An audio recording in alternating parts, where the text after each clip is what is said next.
They were Hitler's elite bodyguard, the ruthless protectors of their Führer.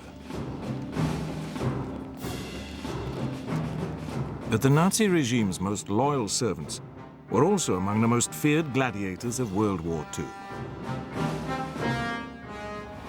The Waffen SS, the combat units of the SS, became famous for their tenacity on the battlefield. Countless times on both the Western and Eastern fronts, Waffen SS men were the cornerstone of the German defenses, fighting to the death, even when all hope had gone.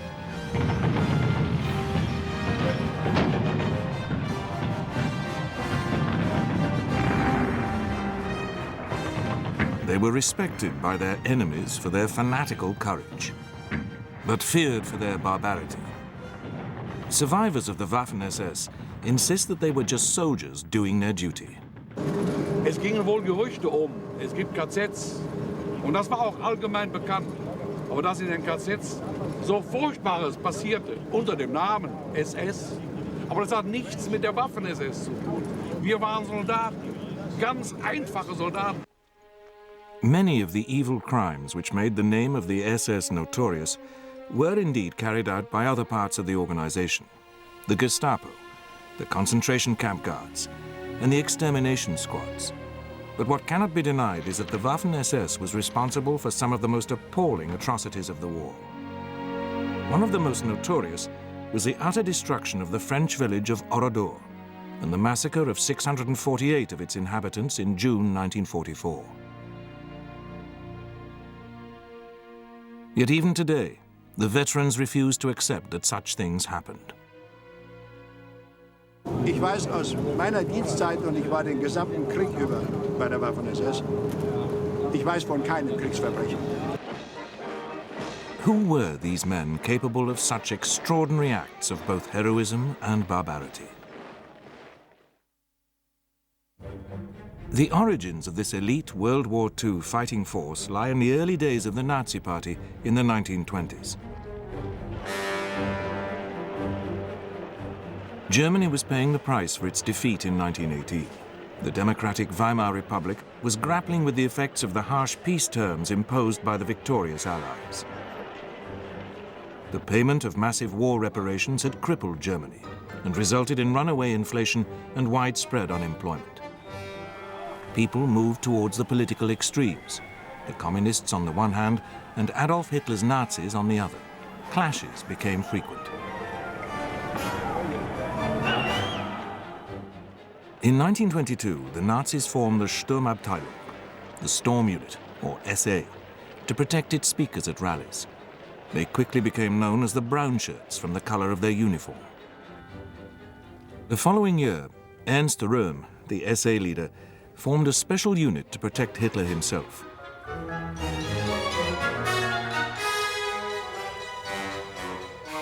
This was recognizable by the black caps worn by its members. Gradually, it became independent of the Brown Shirts, taking the title Schutzstaffel, the Protection Squad, or SS, and adopting a wholly black uniform. In 1929, the mild-seeming but ruthless Heinrich Himmler, one of Hitler's closest cronies, became head of the SS. This was still small in size compared to the Brown Shirts, which now numbered over 60,000 men. Himmler stressed the differences between the SS and the SA. He saw the latter as a mass paramilitary force, whereas the SS was an elite and integral part of the Nazi Party. Himmler began to increase the SS's power base by taking over the Nazi Party's departments for intelligence and racial affairs. Soon after Hitler became Chancellor of Germany in January 1933, the SS gained very significant new roles. It provided the guards for the newly established concentration camp at Dachau in the suburbs of Munich. Eventually, this was to lead to its infamous role as the main perpetrator of the extermination of the Jews.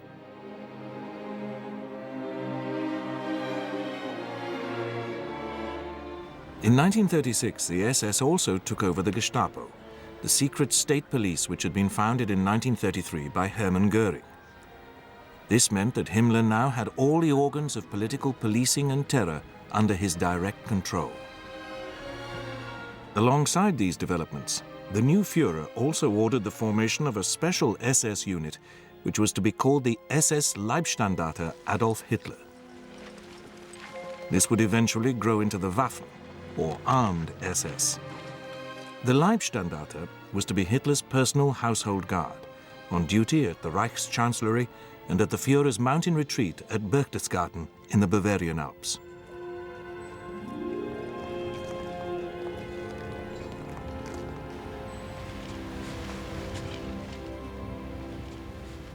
Sepp Dietrich, a bluff and outspoken World War I sergeant major who had since become part of Hitler's inner circle, was appointed to command the Leibstandarte.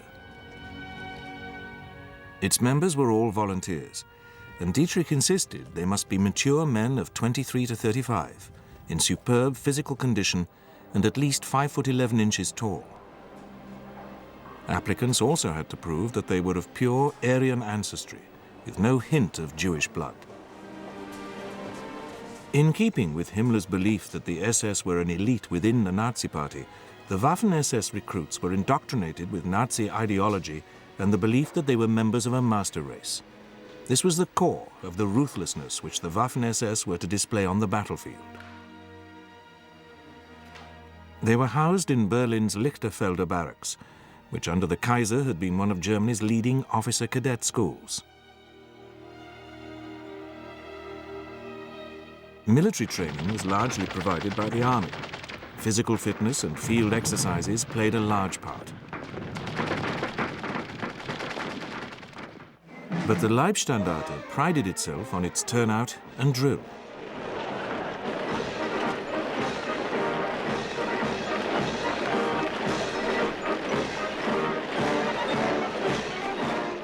Other units of the SS soon jeeringly referred to its members as the asphalt soldiers.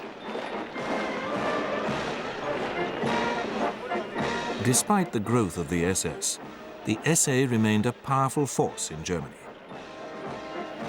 Ernst Röhm even advocated that Hitler give his brown shirts primacy over the armed forces in the defense of the Reich. Hitler decided that Röhm was becoming a threat.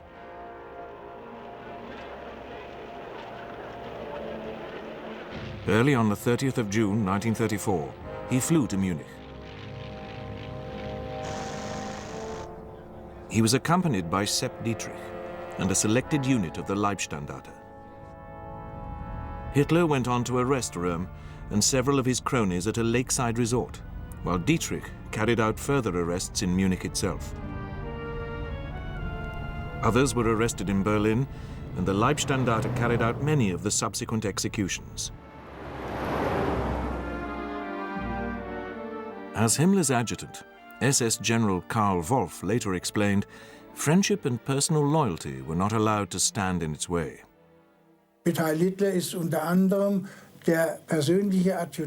Among others, a charming fellow, Count von Spreti, Röhm's personal adjutant. He held the same position with Röhm as I held with Himmler, died with the words Heil Hitler on his lips. We were close personal friends. We often dined together in Berlin. He lifted his arm in the Nazi salute and called out, Heil Hitler, I love Germany. The Leibstandarte's ruthlessness and total loyalty to Hitler were now proven. Its reward would not be long in coming.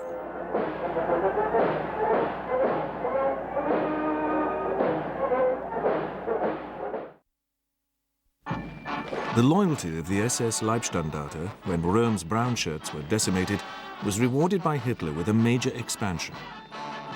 Sepp Dietrich's Leibstandarte became a full regiment, and 2 more were formed.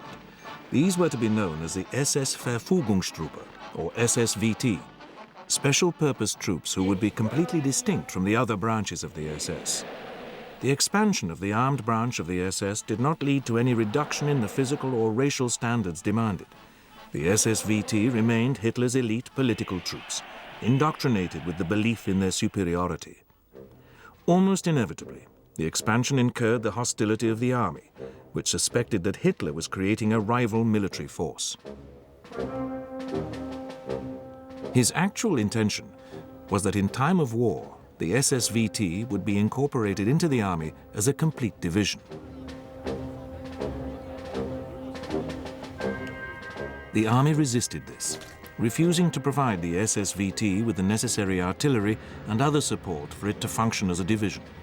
The generals pleaded that Hitler's demands for rapid expansion of his army meant that they could not spare the resources.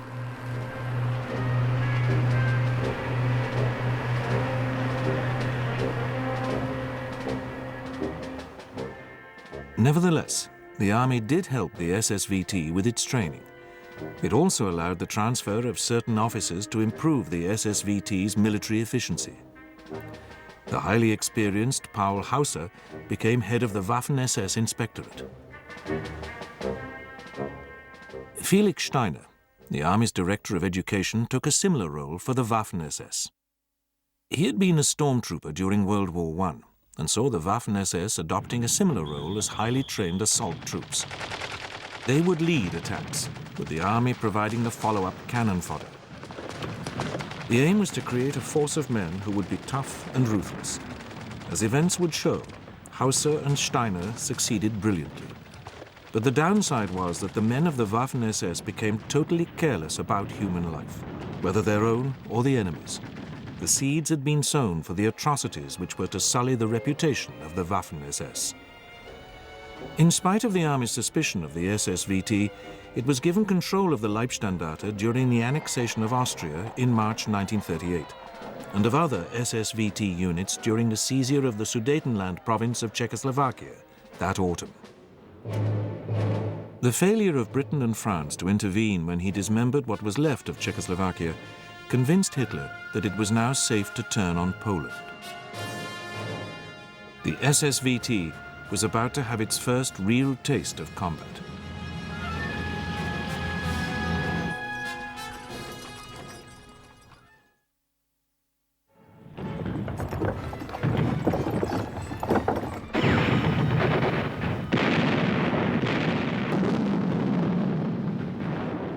The SSVT fought in the Polish campaign as separate motorized infantry regiments. Hitler took particular interest in the progress of Sepp Dietrich and the Leibstandarte, daily marking Sepp on his map in the Chancellery. Yet in spite of the lightning German victory over Poland, the army felt that the performance of the SSVT left much to be desired. Its units lacked fire discipline and were careless with casualties. It also showed an ominous tendency to torch villages and brutalize civilians. In defense of his men, Himmler argued that they would have performed much better if they had been concentrated in one formation rather than fighting under senior army commanders whom they did not know. Hitler agreed to allow further expansion, but insisted that the new units must remain under the operational control of the army. While the Leibstandarte remained an independent regiment, the others were combined into a separate division. A second division was created by volunteers from the police, and a third from the units originally created to guard the Nazi concentration camps. This was known as the SS Totenkopf, or Death's Head Division. Its commander, Theodor Eicke, had been the commandant of Dachau and was notorious for his brutality. The enlarged SSVT was also given a new title. In March 1940, it became the Waffen, or Armed SS, confirming it as a separate element of Germany's armed forces.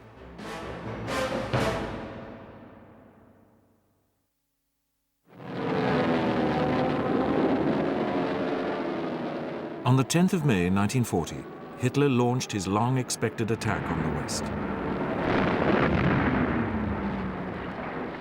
The SS Leibstandarte and a second SS regiment helped to spearhead the invasion of Holland. Simultaneously, airborne forces were dropped to capture Dutch airfields.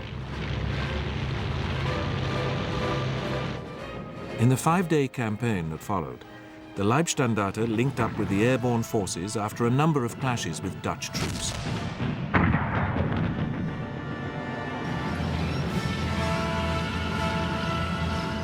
There was, however, an unfortunate incident in Rotterdam when the airborne commander, General Kurt Student, was wounded. He suspected that it had been a trigger-happy SS man, although the Leibstandarte strenuously denied it. The Waffen-SS did not take part in the thrust by the panzers through the wooded Ardennes and across the River Meuse.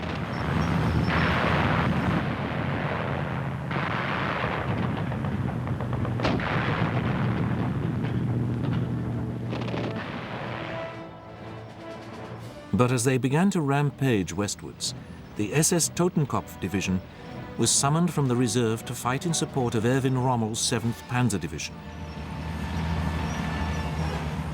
On the 21st of May, the British launched an armoured counterstroke into the flank of 7th Panzer and the SS Totenkopf. They succeeded in knocking the Germans off balance momentarily and caused some panic, especially in the ranks of the Totenkopf, before the advance westwards continued. The Germans now trapped the British, together with French troops, in a pocket based on the port of Dunkirk.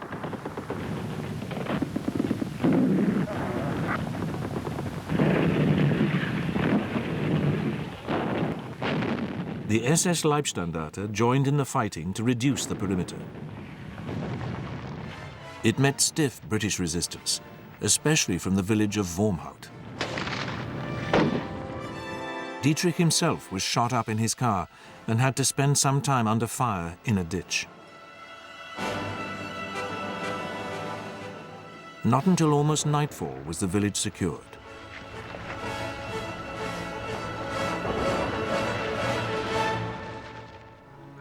The Leibstandarte captured a number of British soldiers. Some 90 of them were herded into a barn. One of the few survivors describes what happened next. Started taking us out in fives. I was in the second five, and we had to turn our backs to them. And because I got shot there, when I come to, well, I crawled back into the barn. The Germans came back and they started all over again, and the boys behind me, they fell over, they got blown over on top of me, and well, I only got hit in the knee. It was one of the first documented examples of the behavior for which the Waffen-SS was to become notorious. Theodor Eicher's Totenkopf was also guilty of massacring prisoners, this time at a village called Le Paradis, when they murdered almost 100 British soldiers.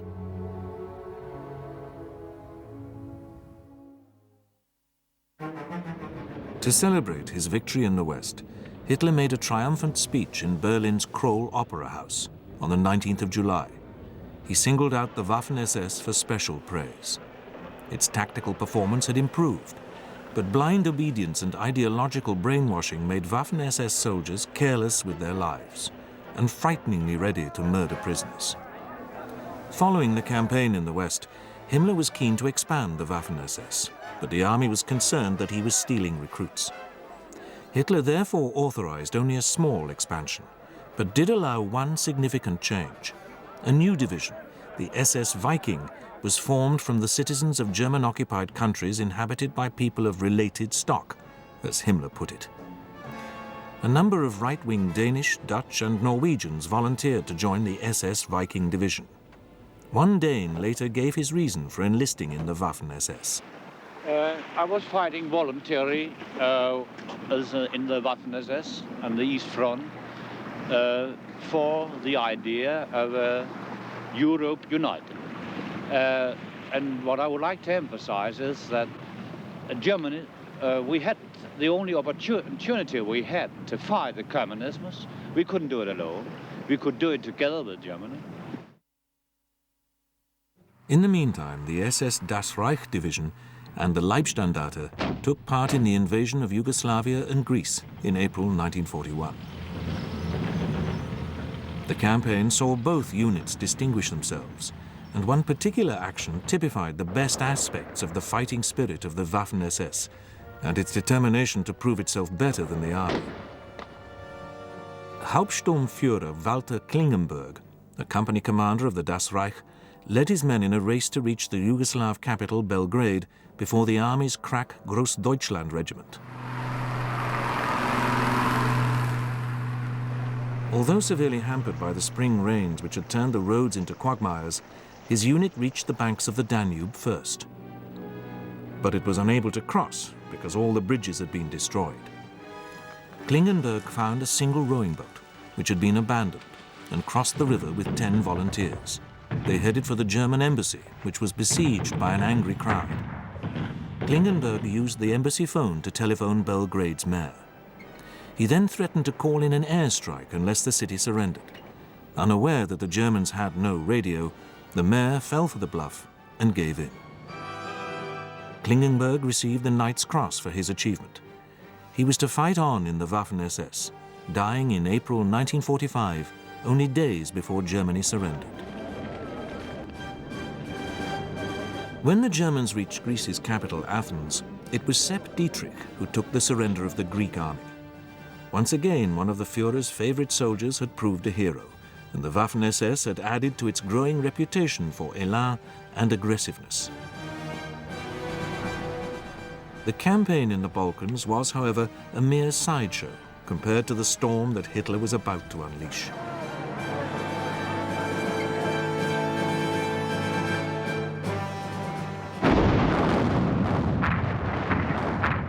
On the 22nd of June 1941, he launched Operation Barbarossa, the invasion of Soviet Russia. By now, the Leibstandarte had been expanded to a fully fledged division in its own right, and all 6 existing Waffen-SS divisions took part in the initial assault.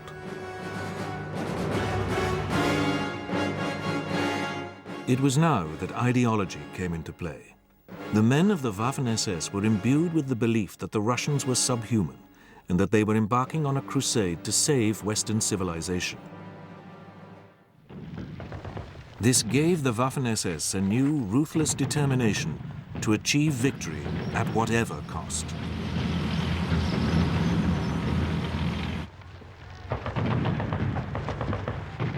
The army generals soon came to respect its fighting qualities in a war that was more savage than any so far experienced.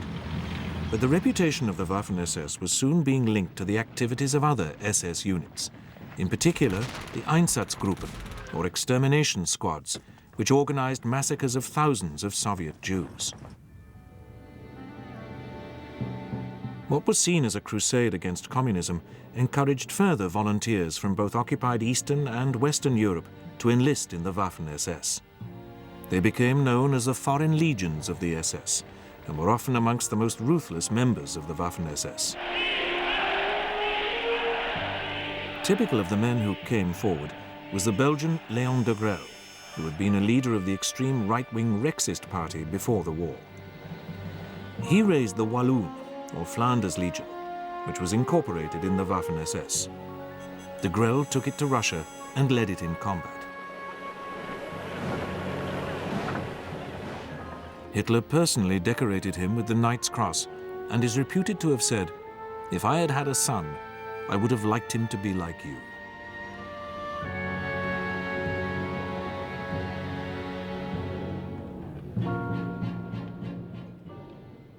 The Waffen-SS proved itself during the grim battles of winter 1941-42 through its ability to stand and fight. That spring, 3 divisions, Leibstandarte, Totenkopf and Das Reich, were withdrawn to the west to refit and be converted to Panzer Grenadier divisions through the addition of tanks. Formed into the SS Panzer Corps, Himmler ensured that these divisions received the best equipment and were larger than the equivalent army divisions. The SS Panzer Corps, commanded by Paul Hauser, returned to Russia in early 1943 and won undying fame for its recapture of Kharkov that spring.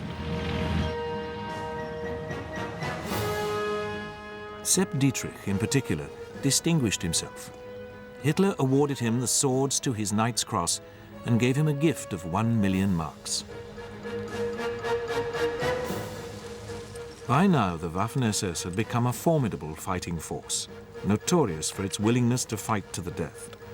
Army commanders employed it as their fire brigade. They sent its divisions to the most critical points on the battlefield with every confidence that the SS soldiers would tip the scales. While unquestioning obedience remained the cornerstone of the Waffen-SS, relations between officers and men were less formal than in the army, with much more emphasis on mutual respect. But the ruthlessness that characterized Hitler's ideological soldiers became increasingly apparent. They gave little quarter in the ever more bitter battles on the Eastern Front. In turn, the men of the Waffen-SS knew that they could expect little mercy if captured by the Russians.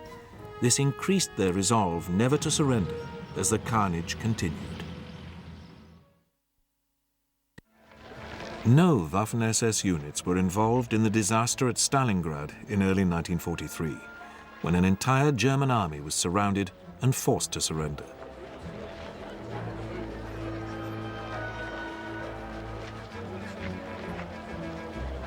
But it was to be heavily involved in the crucial battle which finally confirmed that the tide of war on the Eastern Front had turned.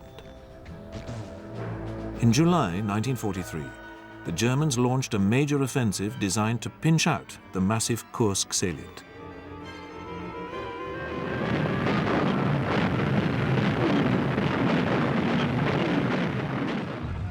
The Waffen-SS had been expanded to 4 corps, some 12 divisions, and most of these took part in what was to become one of the largest and most bitter tank battles in history.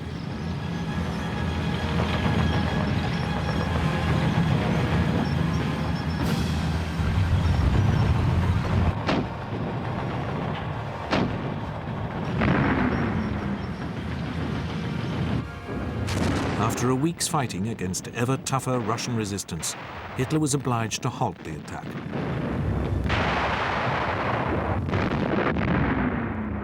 Thereafter, the Germans were forced onto the defensive as the Red Army steamroller began the liberation of Western Russia. The SS divisions again became the cornerstone of the German defense. Time and again, they counterattacked and broke out of encirclements as the Russian offensives drove ever further west. But Hitler was increasingly aware that the Allies were posing a growing threat to Germany in the west. Italy had been invaded, and Anglo-American forces were building up in Britain. An Allied landing in France was inevitable, and it would soon present the Waffen-SS with fresh challenges.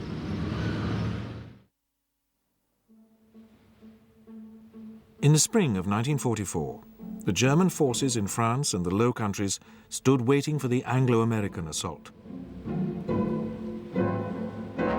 Behind the coastal guns and beach obstacles of Hitler's much vaunted Atlantic Wall and the infantry divisions that supported it were deployed 11 Panzer and Panzer Grenadier divisions.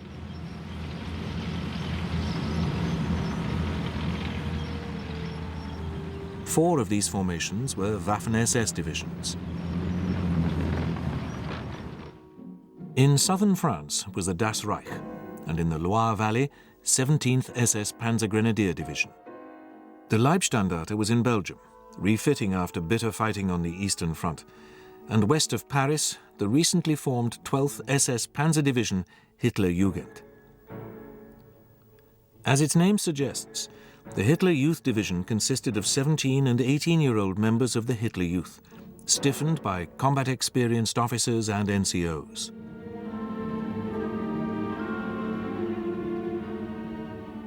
The recruits of the Hitler Jugend Division were the generation of boys who had been educated wholly under Nazi rule. Indoctrinated since earliest youth with the ideology of survival of the fittest and war as the noblest activity of mankind, they were to be among the most fanatical of all Hitler's political soldiers. Sepp Dietrich's 1st SS Panzer Corps commanded 3 of the 4 divisions.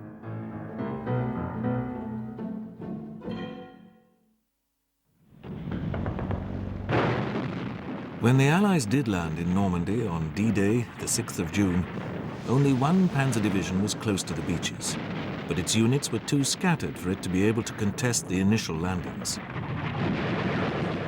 Hitler refused to allow the bulk of the panzer divisions to be moved without his permission. The Führer slept late, and no one dared wake him, so it was not until the afternoon that the Hitler Jugend began to deploy. Its troops began to come into action on the evening of D+1.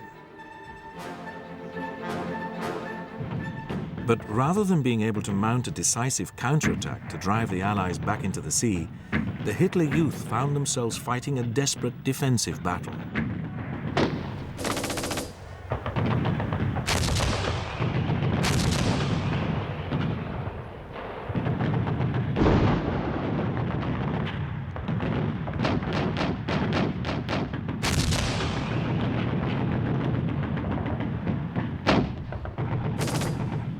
By the 13th of June, the British appeared poised to break through the German line in the area of the village of Villers-Bocage.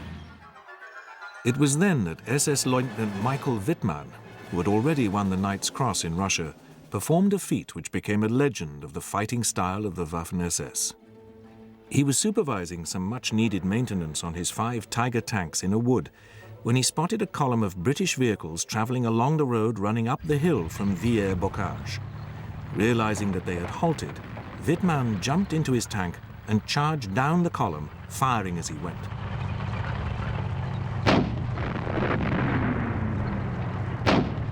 Within a matter of a few minutes, he had knocked out 25 British vehicles.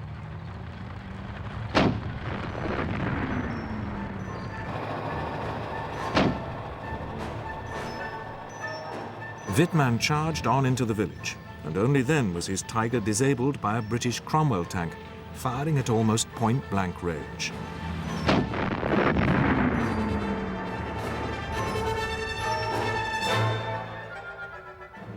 Wittmann and his crew managed to escape.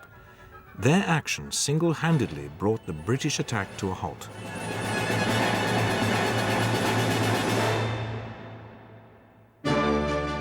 In the meantime, the Hitler Youth became involved in the tenacious defense of the city of Caen. Time and again, they frustrated British and Canadian efforts to break through.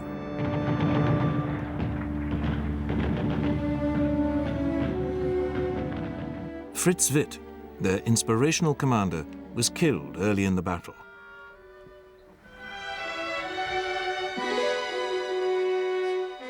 His place was taken by Kurt Meyer, a founder member of the Leibstandarte, who was known as Panzer Meyer because of his dashing exploits in Greece and Russia. In spite of their dwindling strength, Meyer and his young soldiers fought on, gaining high respect from friend and foe alike. But if the Waffen-SS divisions fought bravely in Normandy, they also displayed the same ruthlessness as in Russia. On at least 2 occasions, captured Canadian soldiers were shot in cold blood.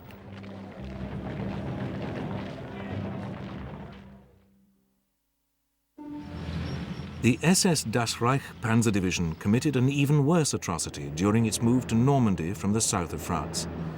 It was forced to travel by road because of the Allied destruction of the rail system. The French resistance constantly harried the Germans, blowing bridges and mounting ambushes. Finally, in the village of Oradour-sur-Glane, the Das Reich wreaked a terrible revenge. The Waffen-SS troops rounded up the villages and set their houses alight. Then they herded them into the church and torched this as well. A total of 648 French civilians were slaughtered in this atrocity.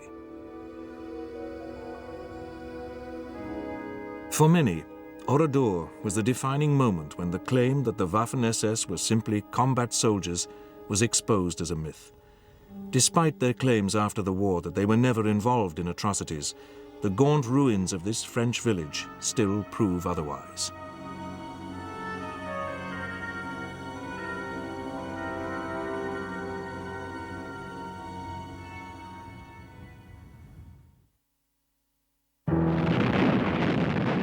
Even though a further SS Panzer Corps reached Normandy, the Germans did eventually buckle under the remorseless Allied pressure.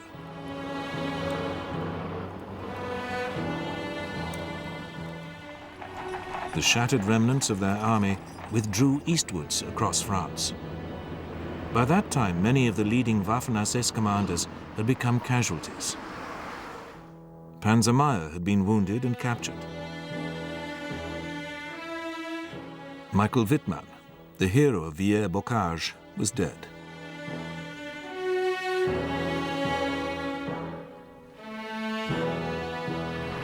Only overstretched Allied supply lines prevented the German retreat from becoming a rout.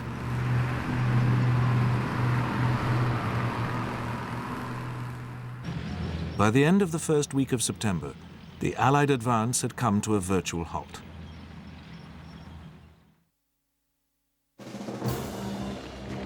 The Waffen-SS divisions were withdrawn from the line to refit. Two of them, the 9th and 10th SS Panzer Divisions, did so in the Arnhem region of Holland. This was to prove disastrous for the Allies. For on the 17th of September, 1944, they mounted a massive airborne operation to outflank Germany's last natural bastion in the west, the River Rhine, by seizing bridges over the Dutch waterways. British and Polish paratroops dropped at Arnhem. The Waffen-SS troops went quickly into action.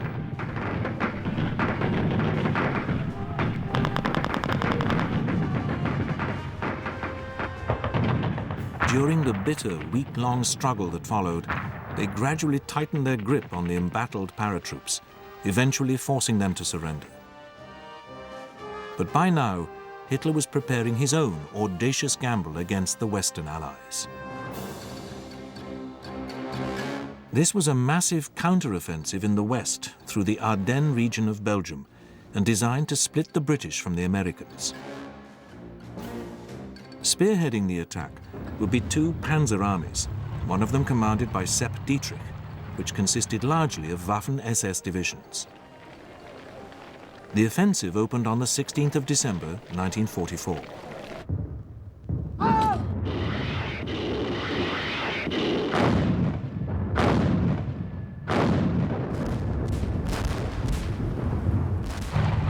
Dietrich's battle groups sliced through the American defenses, spreading panic and confusion.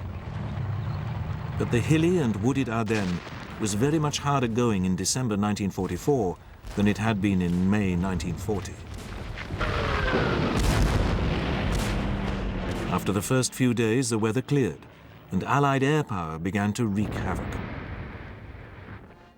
In increasingly difficult conditions, the German advance slowed, and one battle group after another ground to a halt.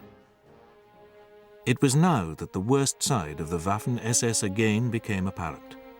Joachim Peiper, one of its most fanatical and aggressive young officers, was commanding the battle group which advanced furthest west. It left a trail of atrocities in its wake. Peiper's men murdered unarmed Belgian civilians. Near the village of Malmedy, they ambushed a US artillery observation battalion, which thought that it was well inside friendly territory.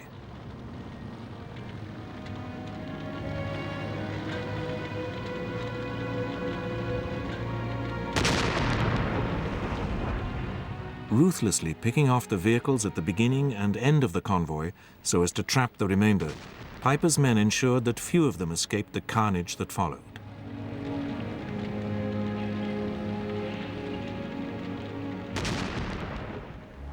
Many of those Americans made prisoner were marched into a field and shot in cold blood. It was an atrocity which would come back to haunt the Waffen-SS. But despite their barbarity, by the end of December, Hitler's armies were in retreat.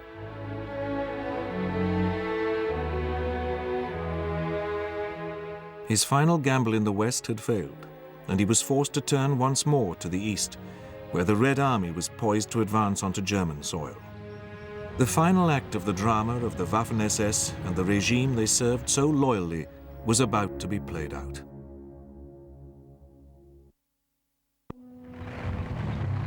As 1945 began, the Red Army prepared for the assault, which would take it into the Nazi Reich. Hitler ordered Sepp Dietrich to move his army to Hungary to lead an offensive to recapture the oil fields near Lake Balaton. Dietrich's command was renamed 6th SS Panzer Army. Himmler's ambition for the Waffen-SS to fight under its own command had at last been realized. The final German offensive in the east took place in early March 1945.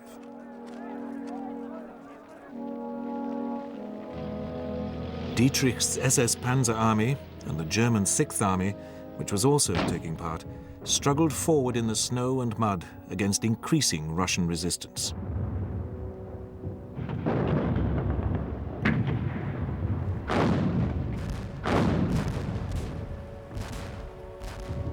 Within a week, the attack had ground to a halt.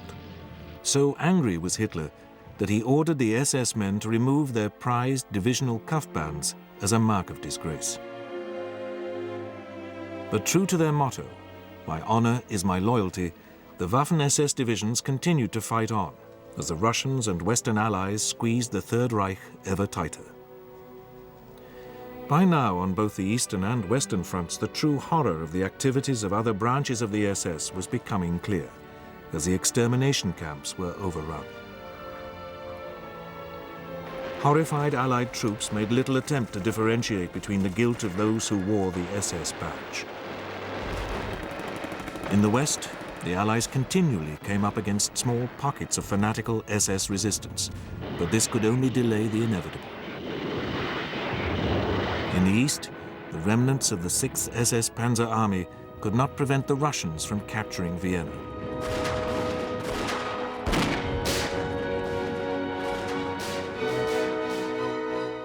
There remained the final prize, Berlin. The Russian assault on the German capital began on the 16th of April. Within a week, fighting was taking place in the city itself. Among the elements defending Berlin were French and Latvian SS troops. Hitler still hoped that his Waffen-SS could weave a miracle and rescue him, but he was now living in total fantasy. The German garrison finally surrendered on the 2nd of May, 2 days after Hitler had taken his own life.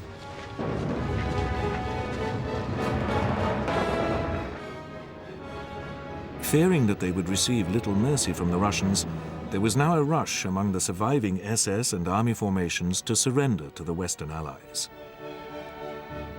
A number of SS divisions conducted formal surrender parades to demonstrate their defiance.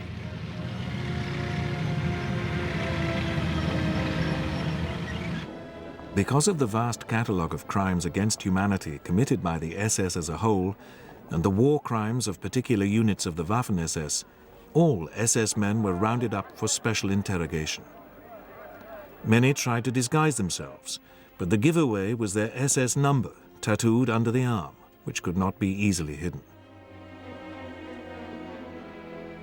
Some Waffen-SS men eventually found themselves on trial, and some paid the ultimate price for their crimes. Very few of those who fell into Russian hands were ever to get back to Germany.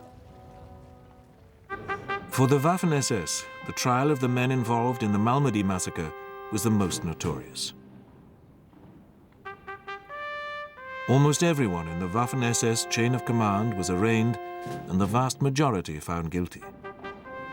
Sepp Dietrich, under whose ultimate command Piper had been, was among the first to be sentenced. President, at the time the vote was taken concurring, sentences you to life imprisonment, commencing forthwith at such places may be designated by competent military authority. Joachim Piper, whose battle group had been responsible for the massacre, was one of 6 men sentenced to death. The death sentences were eventually commuted, and Dietrich himself was released on parole in 1955, but the long arm of justice had not yet finished with him. 2 years later, he was arraigned by a West German court for his part in the Night of the Long Knives in 1934. He was sentenced to a further term in jail, but was released after 15 months on medical grounds. For him, and for many of those who fought under him, the brutal reality of what had been done was soon glossed over. Ich muss dazu sagen, dass wir eine Fronttruppe sind. Wir sind nur vorne gewesen, wir haben gekämpft. Was im Hinterland passiert ist, davon wissen wir nichts. Wir waren Soldaten, ganz einfache Soldaten. Despite all the evidence to the contrary, it appears that the West German government agreed. During the 1950s, it awarded the Waffen-SS veterans war pensions on the grounds that they had fought for their country in the same way as every other soldier.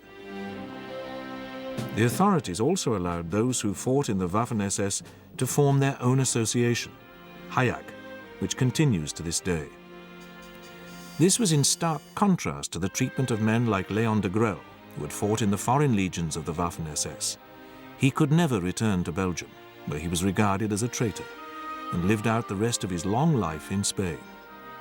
Sepp Dietrich, the personification of Hitler's political soldiers, died in his bed in April 1966. He was buried with the honors befitting one who had fought with gallantry and distinction for his country. Dietrich and his comrades in the Waffen-SS developed a combat reputation second to none. Their determination to fight on, often against impossible odds, gained the respect of their enemies and the admiration of their countrymen. They were true gladiators. But poisoned by its ideology, their tragedy was that they became the willing servants of an evil regime. Their reputation as fighting soldiers will be forever sullied by the atrocities which they committed in its name.